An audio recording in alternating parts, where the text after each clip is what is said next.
Halo kaum intelektual sekalian. Nah, guys, ternyata ada kisah Nabi mirip banget ya kisah Nabi ini dengan kisah daripada kelahiran Yesus. Dan Nabi yang saya maksud ini Nabi yang ada di Medan. Wow, gila. Luar binasa. Jadi ternyata di Medan itu ada Nabi guys, tanpa kita sadari.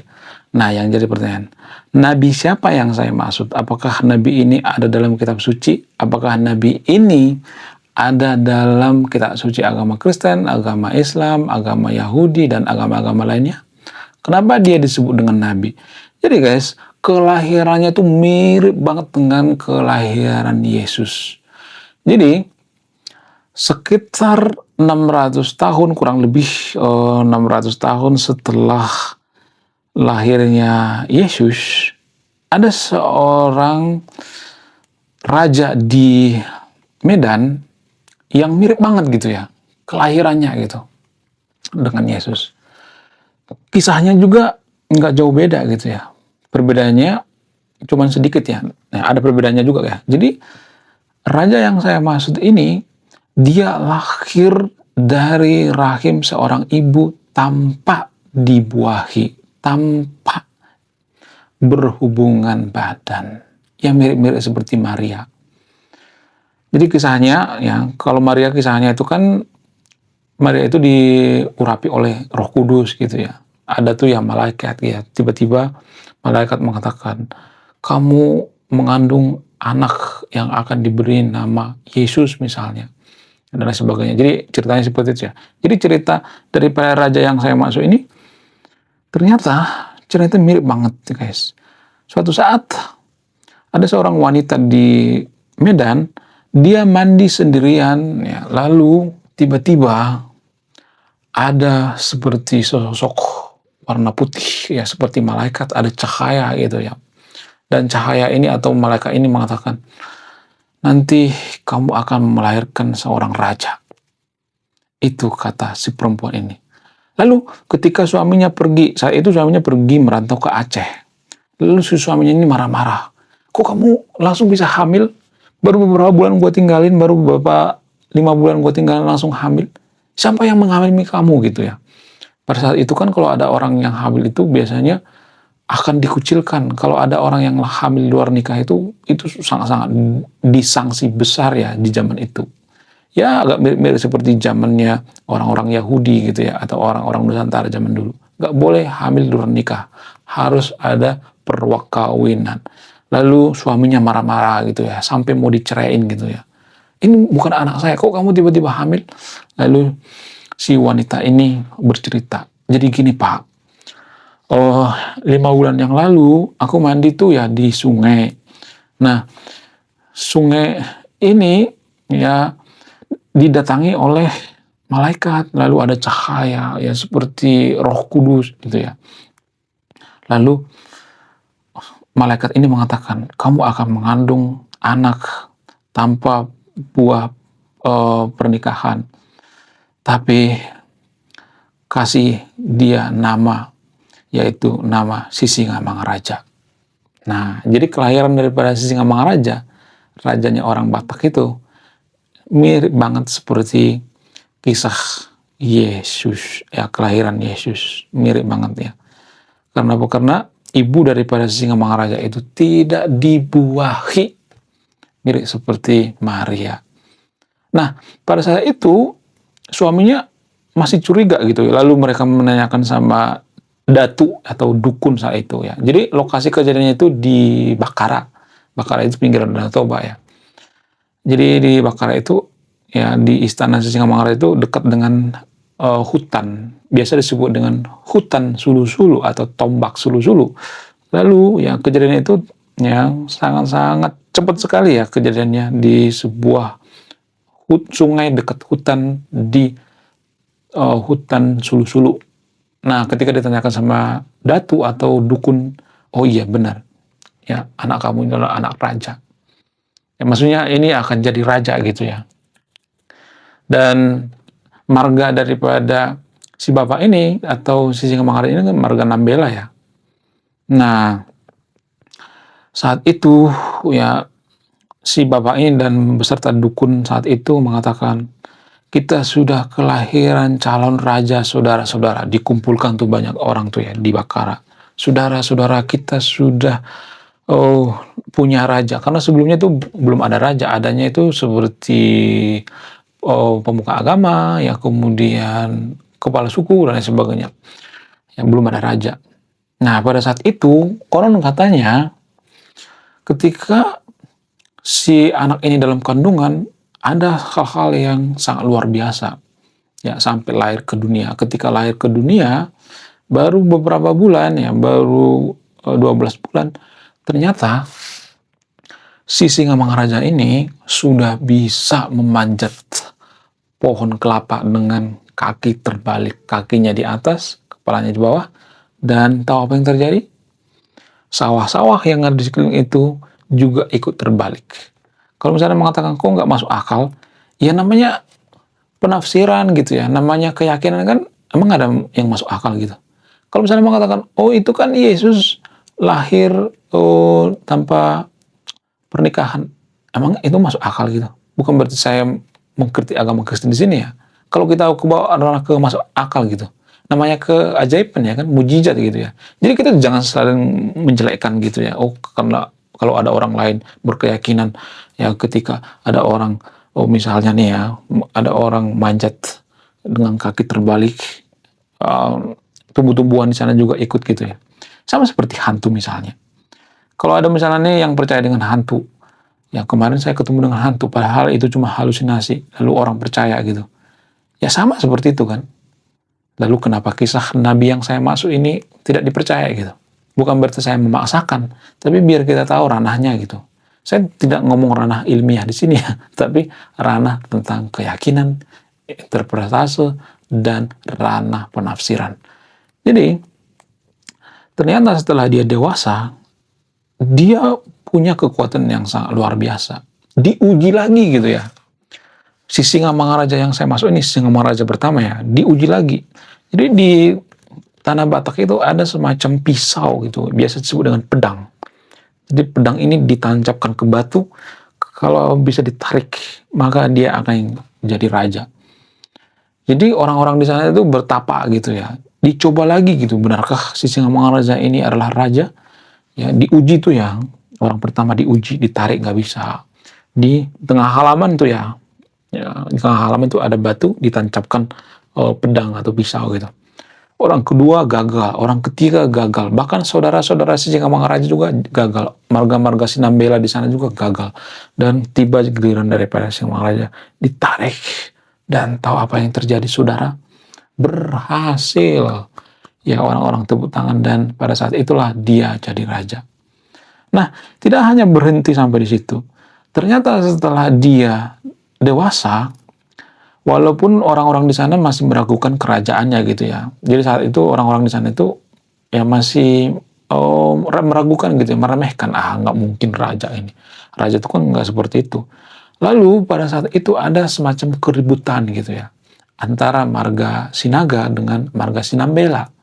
Jadi cerita marga Sinaga dan orang-orang Tapsil sekarang ini dulunya mereka itu satu tempat di pinggiran Danau Toba. Nah, karena ada masalah, mereka berantem, ribut lah gitu antar marga gitu. Makanya marga Sinaga itu ya lebih ke Tapsel gitu ya, marga Nasution, ya marga Harahap dan sebagainya. Dulu itu satu kesatuan guys. Ya mereka pindah ke sana karena apa? Karena kerajaan mereka kalah. Jadi orang Batak itu dulu ada semacam klub-klub gitu ya, ada semacam komunitas-komunitas gitu ya. Jadi komunitas dari marga Sinaga ini yang ketuanya itu berhadapan dengan Singamangaraja. Ya, kemudian mereka berantem, ya berantemnya itu gila-gilaan gitu ya. Saat itu masyarakat di sana itu sengaja mencoba si Singamangaraja kekuatannya. Apakah dia punya kekuatan supernatural atau tidak? Apakah dia cocok dari raja atau tidak? Nah, ternyata ya kepala suku daripada atau yang dianggap raja dari marga Sinaga ini ya berduel dengan si Singamangaraja. Mereka berduel di sebuah tempat yang dikelilingi oleh orang-orang. Mirip-mirip seperti yang ada di Italia gitu ya. Seperti pertarungan gladiator, dikelilingi orang gitu ya. Kenapa rajanya yang bertarung? Untuk menghemat biaya gitu. Jadi biar tahu siapa yang kalah gitu ya. Rajanya yang disuruh ke depan gitu.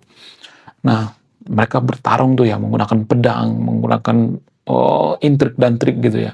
Awal-awalnya si Singamangaraja ini kalah gitu ya. Tapi ya tiba-tiba dia bisa membalikan keadaan ya. Langsung saja dihajar gitu ya. Entah kenapa bisa membalikan keadaan, membalikan skor lah gitu ya. Kalau di UFC atau tinju itu ya sudah menit-menit terakhir ya bisa ya membalikan keadaan gitu ya. Semacam injury time gitu. Dan pada saat itulah ya ketika Raja Margasinaga ini kalah, mereka diusir sampai ke Tafsel. Ya makanya orang-orang atau marga Margasinaga itu kan kalau kita perhatikan itu banyak yang Islam ya. Kenapa? Karena mereka dulu diinvasi oleh dugaannya ya, ada dugaan yang mengatakan mereka itu diinvasi atau disebarkan agama dari pada saat perang Padri. Nah, karena mereka diusir ya. Kemudian mereka juga ada semacam dendam, dugaannya ada semacam dendam terhadap Singamangaraja. Makanya dulu Tanah Batak itu pernah mau diislamkan, tapi gagal. Nah, yang jadi pertanyaan, kenapa gagal? Apa alasannya? Ada banyak faktor ya.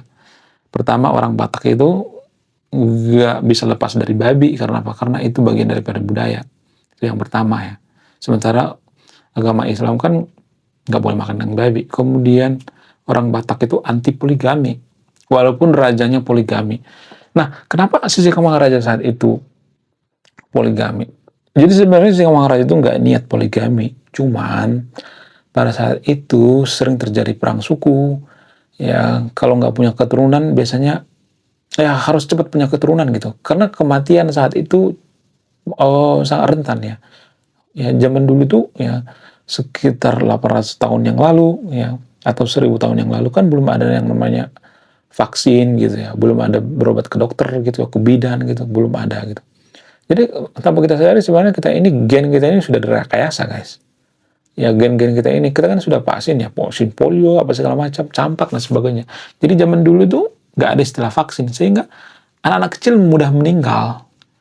Ada orang yang pas meninggal, melahirkan meninggal gitu. Ya, jadi itu alasannya kenapa raja zaman dulu itu banyak istrinya gitu. Supaya keturunannya bisa ya diturunkan gitu ya, kerajaannya bisa diturunkan. Jadi kalau nggak punya anak itu kan bisa kan diinvasi oleh suku lain gitu. Karena zaman dulu itu kan sering perang guys. Di Tanah Batak itu sering perang. Perang gila-gilaan. Ya tidak hari tanpa perang. Makanya pasukan-pasukan zaman dulu itu yang kalau saya perhatikan tuh ya lebih kuat gitu ya. Lebih perkasa gitu. Mereka tidak menggunakan senjata. Hanya menggunakan bergunakan tombak gitu ya. Itu sangat-sangat luar biasa. Nah, seiring berjalannya waktu ya, si Singamangaraja dianggap raja.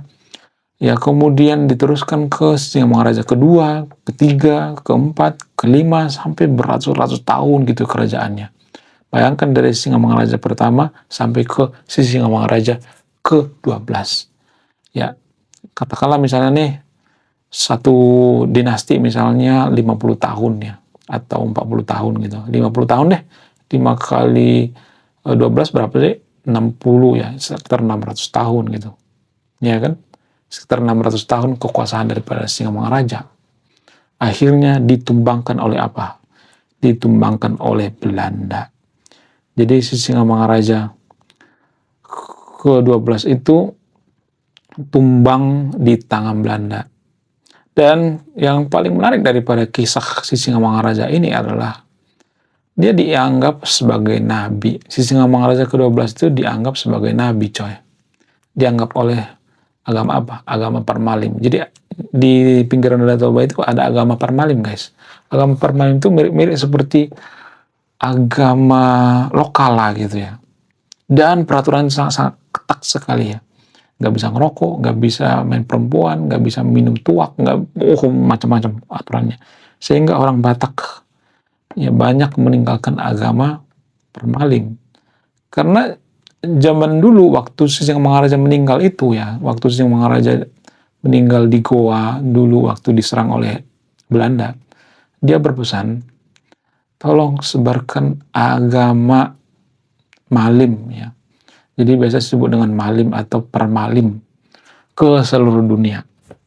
Jadi bayangkan ya, kalau orang-orang Batak menyebarkan agama malim atau agama permalim itu ke seluruh dunia, betapa kerennya coba. Ya kan?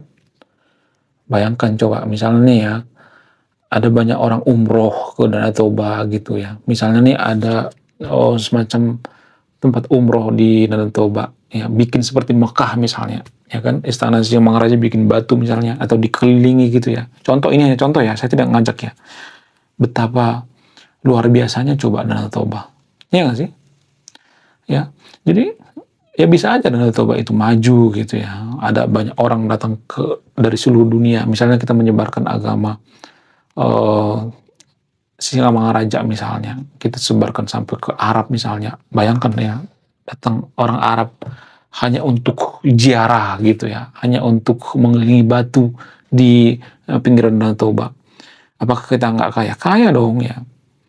Apakah ini mempengaruhi kemajuan? Sangat. Seperti misalnya tukang jualan mangga akan laku tuh jualannya ya, kemudian jualan ulos Batak misalnya ya, kemudian hotel penuh ya, pokoknya gila-gilaan ya.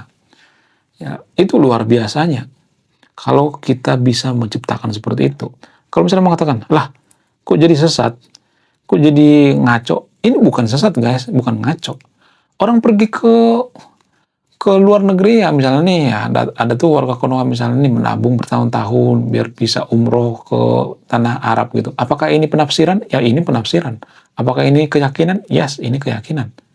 Ya sama dengan misalnya nih kalau ada yang menciptakan agama permalim misalnya ya, ini disebarkan ke seluruh dunia agama permalim ini yang menganut misalnya sampai ratusan juta atau miliaran gitu.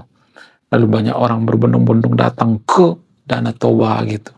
Yang mereka menyembah batu Sisingamangaraja misalnya nih, katakanlah misalnya nih, pisau yang dicabut itu ya, itu dianggap turun dari langit misalnya, dari sorga misalnya. Ya kan bisa aja kan? Ya kita nggak tahu ya kan? Itu kan penafsiran juga kan? Kalau misalnya mengatakan, oh kok lu ngarang sorga? Ya sorga juga penafsiran kan? Bukan berarti saya ngajak yang untuk bikin agama baru, bukan ya? Ya, jadi it's all about penafsiran. Penafsiran itu apa sih? Interpretase gitu. Ya, jadi kalau ada orang yang mengelilingi batu, mereka berharap masuk surga atau mencium batu, ya itu kan penafsiran. Kita nggak bisa menyesatkan mereka. Ya kalau itu dipercaya masuk surga, itu sah-sah aja bagi mereka gitu. Kalau kita mau ngolok-olok nggak bisa. Sama seperti misalnya nih kita menciptakan batu, kita katakan ada batu meteor turun dari surga, ya, tepat di halaman rumah Sisingamangaraja misalnya. Kita mengatakan, oh ini batu dari surga, mari kita kelilingi misalnya. Ya, apakah ini sesat? Enggak juga, kan ini kan penafsiran gitu. Jadi it's all about penafsiran. Apakah ini bikin negara kita maju? Yes, karena ya orang-orang akan meninggalkan devisa di sana di Danau Toba gitu. Wisata akan naik pesat, akan gila-gilaan ya.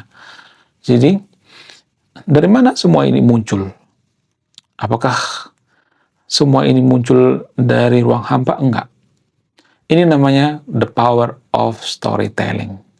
Jadi kekuatan daripada agama itu adalah the power of storytelling. Kenapa kita menganggap bahwa tanah Arab itu tanah suci? Itu the power of storytelling. Kemudian ya orang-orang Israel misalnya, kenapa kita menganggap bahwa mereka itu bangsa yang mulia gitu ya? Tanah Israel itu tanah suci gitu. Itu the power of storytelling. Dari mana muncul ini? Dari misionaris. Ya, misionaris menyebarkan agama ke tanah Batak dulu itu kan sebenarnya kan faktor dari politik juga gitu.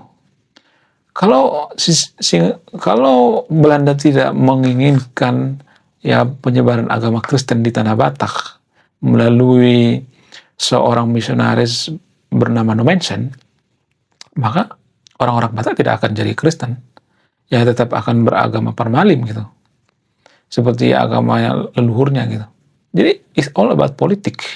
Politik itu lebih berpengaruh daripada agama guys. Sama seperti di Konoha, kita mayoritas beragama muslim karena apa? Karena politik.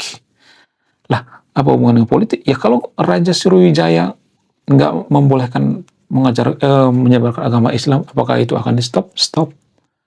Kalau kerajaan Sriwijaya dulu rajanya mengatakan nggak boleh menyebarkan agama Islam, apakah itu stop? Ya akan stop.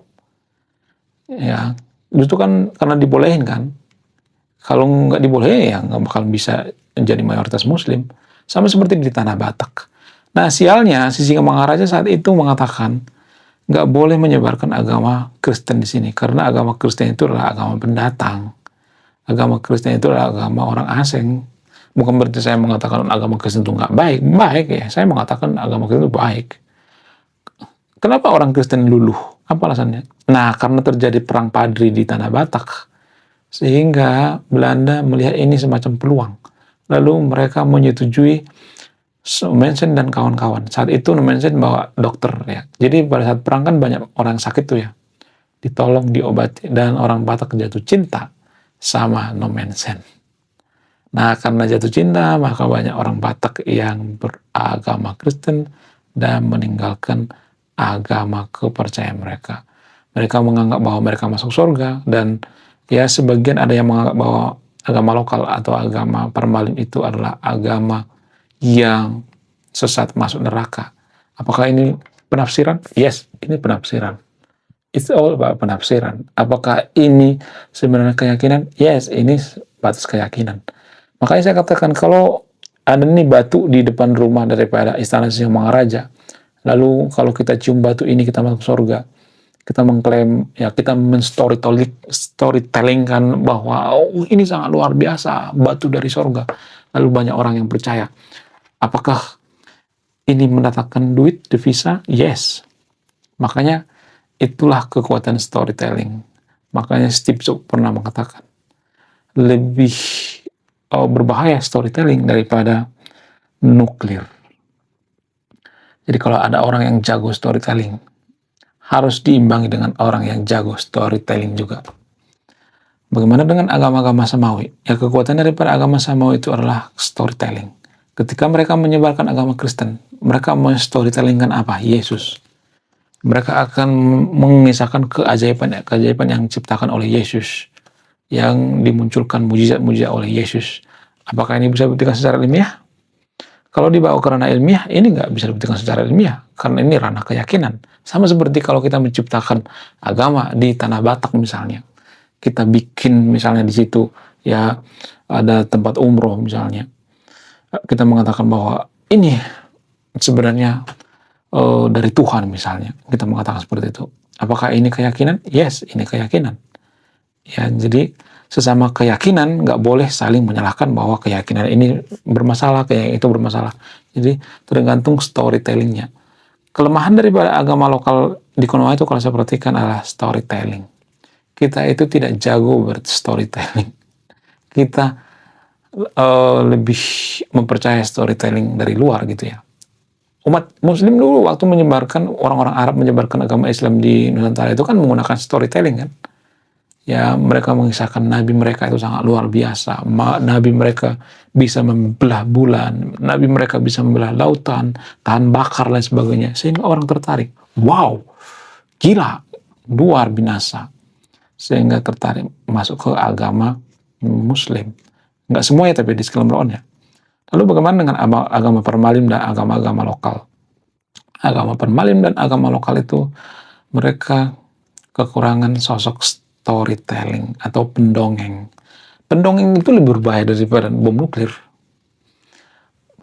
Dunia ini digerakkan oleh storytelling.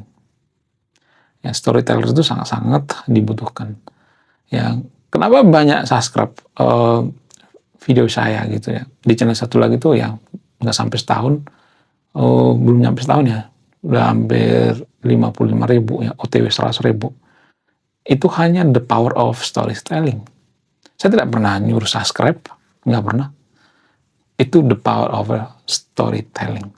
Itu kekuatan storytelling. Agama juga menggunakan ini. Para misionaris juga kekuatannya itu storytelling. Konten kreator juga seperti itu. Penjual HP juga seperti itu. Steve Jobs juga seperti itu. Jadi pada intinya storytelling. Sekian video ini. Terima kasih sudah memahami. Saya tidak memojokkan agama tertentu ini. Silahkan disimpulkan sendiri. Saya tidak akan menyimpulkan. Kalau saya menyimpulkan itu artinya saya berpihak.